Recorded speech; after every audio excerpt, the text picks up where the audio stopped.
Hi. Today I'm doing a video. I'm going to do it in two parts. I'm actually going to go through transplanting a tree. Now winter's the best time to actually do this because the tree's dormant, so it's like it's basically asleep. So the risk is less of damage to the tree and actually losing the tree if you do it at this time. Now when you're transplanting a tree, there's a bit of prep work you need to do first. Oh, I know the wind's going to be picking up.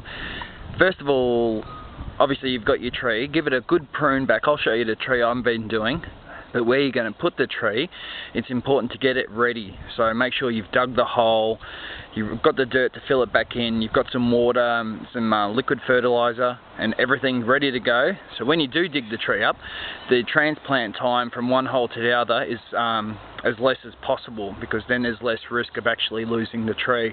Now I've done an apricot tree.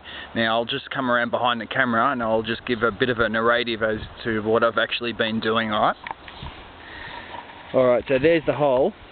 Now you can see I've actually dug right around, so I've dug a trench all the way around it because I've actually wanted to dig up and try and get as much of the root ball as I can. So we want to try and save as much of the roots as we can.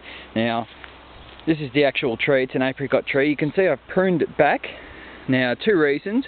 One, just to reduce the size of the tree, so when it's transplanted, it won't need as much energy to actually go throughout the tree because the size of the tree is going to actually be less.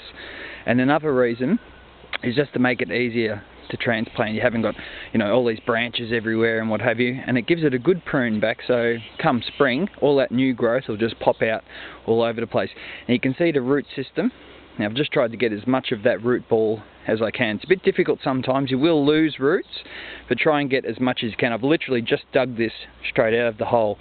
Now I'll grab this and I'll go over and we'll go into another part of the property where I'm actually going to replant it, and I'll do another video.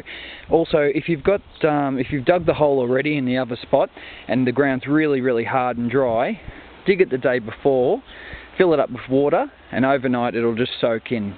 So it's all nice and moist in the hole for the new tree to go in.